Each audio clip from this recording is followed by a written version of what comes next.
Hey guys, welcome back. I'm not able to talk super well. I am still sick. I had a flare up. I don't even know what's going on. I don't know why I've been sick for so long.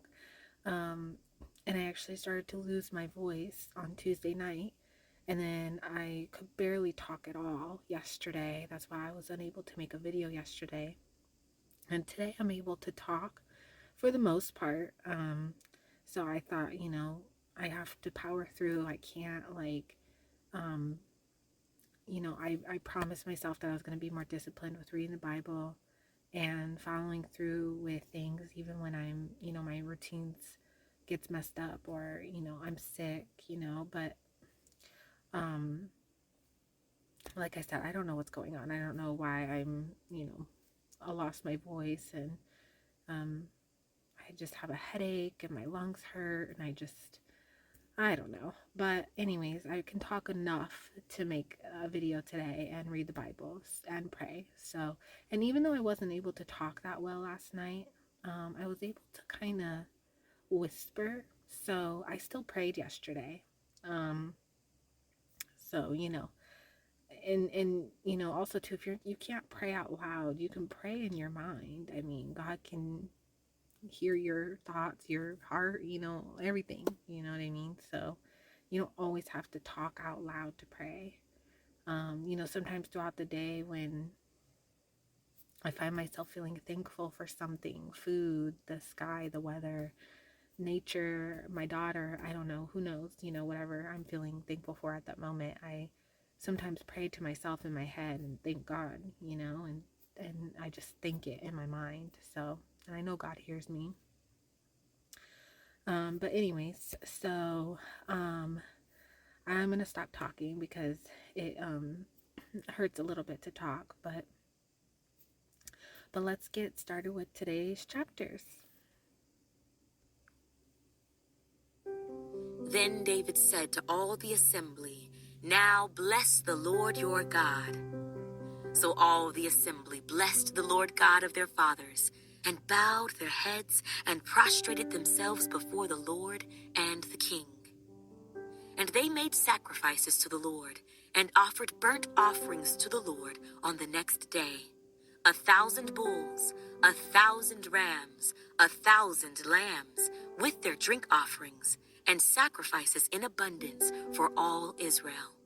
So they ate and drank before the Lord with great gladness on that day. And they made Solomon, the son of David, king the second time, and anointed him before the Lord to be the leader, and Zadok to be priest. Then Solomon sat on the throne of the Lord as king, instead of David his father, and prospered, and all Israel obeyed him. All the leaders and the mighty men, and also all the sons of King David, submitted themselves to King Solomon. So the Lord exalted Solomon exceedingly in the sight of all Israel, and bestowed on him such royal majesty as had not been on any king before him in Israel. Thus David the son of Jesse reigned over all Israel, and the period that he reigned over Israel was 40 years. 7 years he reigned in Hebron, and 33 years he reigned in Jerusalem. Um, the music is still kind of loud in the background. I apologize about that. I was gonna turn it down today, but I don't know. There was something so, like, when I was listening to these chapters earlier, there was just something so peaceful and calming, like in my body and in my spirit with the music. And um, I don't know. I just was like, you know what, I'm gonna leave it. I do need to turn it down a little bit though, but I don't know. There's something just so calming about the music while listening to the Bible. But I am gonna turn it down a little bit because it is a little loud sometimes. But I love it though. It makes me feel so relaxed. So he died in a good old age, full of days and riches and honor. And Solomon his son reigned in his place. Now the acts of King David, first and last, indeed they are written in the book of Samuel the seer, in the book of Nathan the prophet, and in the book of Gad the seer, with all his reign and his might, and the events that happened to him, to Israel, and to all the kingdoms of the lands. Now Solomon, the son of David, was strengthened in his kingdom, and the Lord his God was with him, and exalted him exceedingly. And Solomon spoke to all Israel, to the captains of thousands and of hundreds, to the judges, and to every leader in all Israel, the heads of the fathers' houses. Then Solomon and all the assembly with him went to the high place that was at Gibeon, for the tabernacle of meeting with God was there, which Moses, the servant of the Lord, had made in the wilderness. But David had brought up the ark of God from Kirjath-jearim to the place David had prepared for it, for he had pitched a tent for it at Jerusalem. Now the bronze altar that Bezalel, the son of Uri, the son of Hur, had made, he put before the tabernacle of the Lord. Solomon and the assembly sought him there. And Solomon went up there to the bronze altar before the Lord, which was at the tabernacle of meeting, and offered 1,000 burnt offerings on it. On that night, God appeared to Solomon and said to him, "Ask, what shall I give you?" And Solomon said to God, "You have shown great mercy to David my father, and have made me king in his place. Now, O Lord God, let your promise to David my father be established, for you have made me king over a people like the dust of the earth in multitude. Now give me wisdom and knowledge, that I may go out and come in before this people, for who can judge this great people of yours?" Then God said to Solomon, "Because this was in your heart, and you have not asked riches or wealth or honor or the life of your enemies, nor have you asked long life, but have asked wisdom and knowledge for yourself, that you may judge my people, over whom I have made you king. Wisdom and knowledge are granted to you, and I will give you riches and wealth and honor, such as none of the kings have had who were before you, nor shall any after you have the like." When I was listening to those two verses earlier, or those couple verses about God and Solomon, it made me so sad, because to now know how Solomon ends up, and he, doesn't completely follow God in the end. He just had so much promise, and it's just such a bummer that he doesn't follow through the whole way, his whole life with following God completely. Because he started out so, seeming so, like, I don't know if pure is the right word, but he seemed so, genuine, and like his heart was really like, yeah, like, I just want to take care of these people that you've given to me as king, good for you, like, how do I take care of them? Give me the wisdom and the knowledge to take care of them, for you, and or to help you take care of them, and so it's just kind of a little bit of a bummer that he didn't fully, follow God. But I mean, no one's perfect. I don't think any human here on earth is, well, I mean, we're all sinners in one way or another. I mean, no one's, it's impossible to not sin at all, like, but I don't know, just a little bit, like, hearing this part again about the beginning, and how he was so, genuine and what he wanted to do for God and for the people. It was just like, oh. So Solomon came to Jerusalem from the high place that was at Gibeon, from before the tabernacle of meeting, and reigned over Israel. And Solomon gathered chariots and horsemen. He had 1,400 chariots and 12,000 horsemen, whom he stationed in the chariot cities, and with the king in Jerusalem. Also, the king made silver and gold as common in Jerusalem as stones, and he made cedars as abundant as the sycamores, which are in the lowland. And Solomon had horses imported from Egypt and Kiva. The king's merchants bought them in Kiva at the current price. They also acquired and imported from Egypt a chariot for 600 shekels of silver and a horse for 150. Thus, through their agents, they exported them to all the kings of the Hittites and the kings of Syria. Then Solomon determined to build a temple for the name of the Lord and a royal house for himself. Solomon selected 70,000 men to bear burdens, 80,000 to quarry stone in the mountains, and 3,600 to oversee them. Then Solomon sent to Hiram, king of Tyre, saying, "As you have dealt with David my father, and sent him cedars to build himself a house to dwell in, so deal with me. Behold, I am building a temple for the name of the Lord my God, to dedicate it to him, to burn before him sweet incense, for the continual showbread, for the burnt offerings morning and evening, on the Sabbaths, on the new moons, and on the set feasts of the Lord our God. This is an ordinance forever to Israel. And the temple which I build will be great, for our God is greater than all gods. But who is able to build him a temple, since heaven and the heaven of heavens cannot contain him? Who am I then, that I should build him a temple, except to burn sacrifice before him?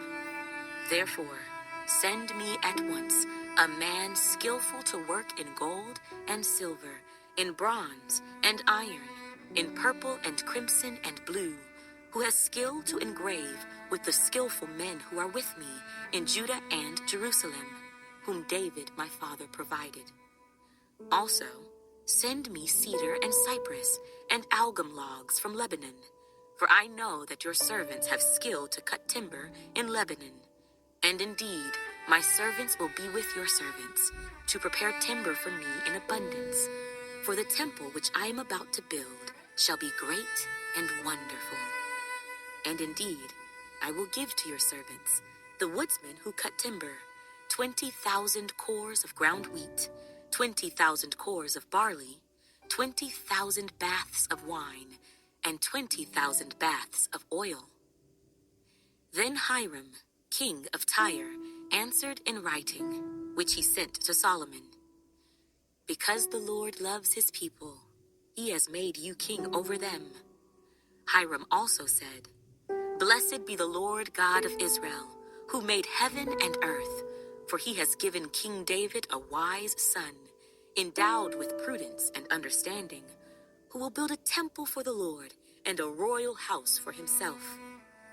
And now I have sent a skillful man, endowed with understanding, Hiram, my master craftsman, the son of a woman of the daughters of Dan, and his father was a man of Tyre, skilled to work in gold and silver, bronze and iron, stone and wood, purple and blue, fine linen and crimson, and to make any engraving and to accomplish any plan which may be given to him with your skillful men and with the skillful men of my lord David your father.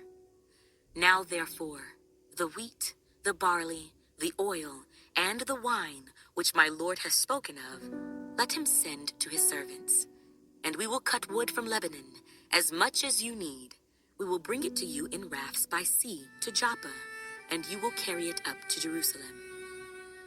Then Solomon numbered all the aliens who were in the land of Israel, after the census in which David his father had numbered them, and there were found to be 153,600.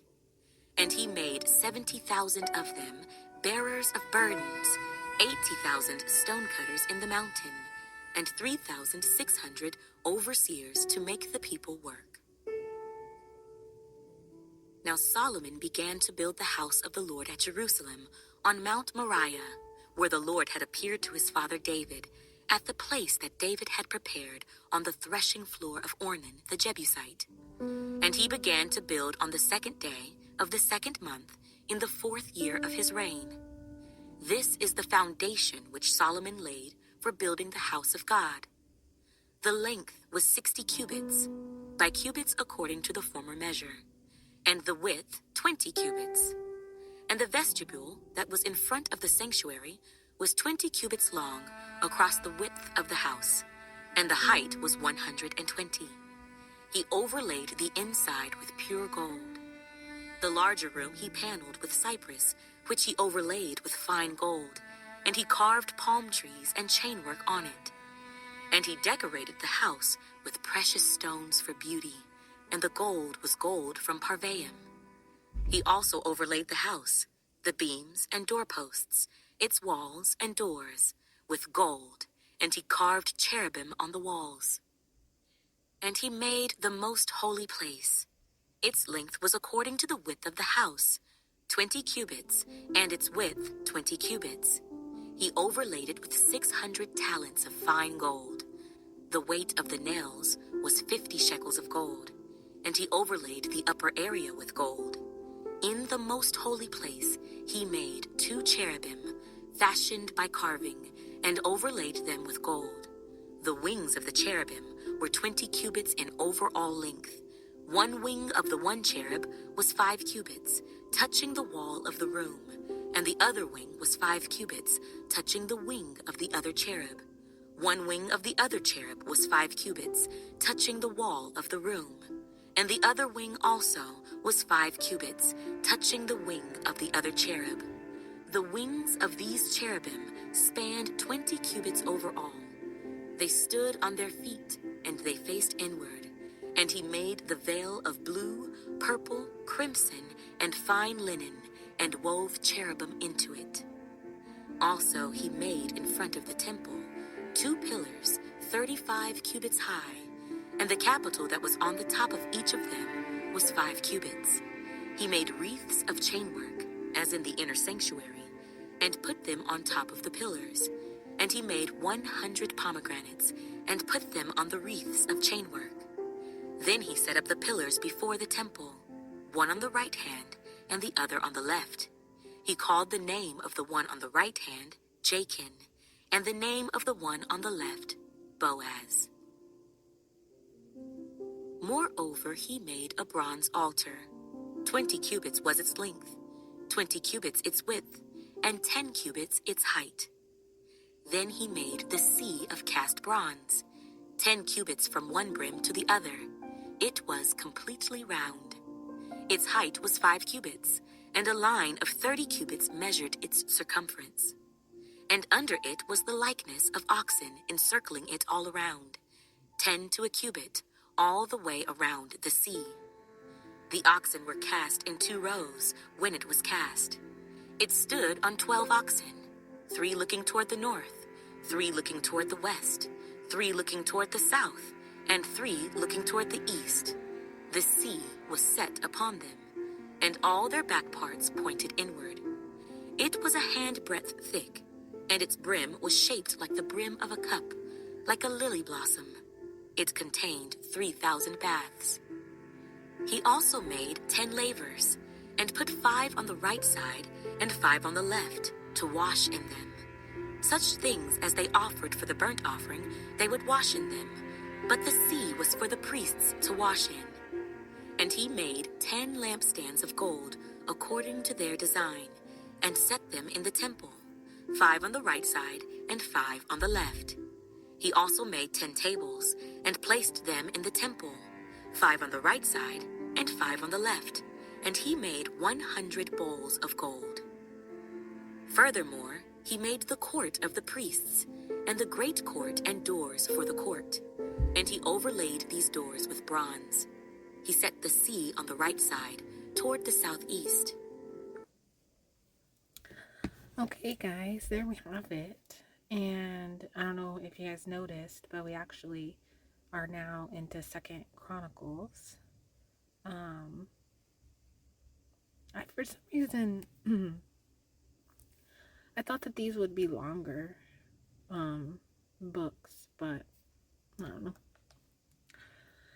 Who knows? I'm just kind of following along, and that's that. Because I know in total there's like, 66 books or something like that. So, a lot of books. But anyways, well, I'm gonna get going just because it is hard to talk. But I will see you guys hopefully tomorrow. I'm hoping that I don't lose my voice anymore again, like I did yesterday. So fingers crossed. And I'll see you guys tomorrow. Bye.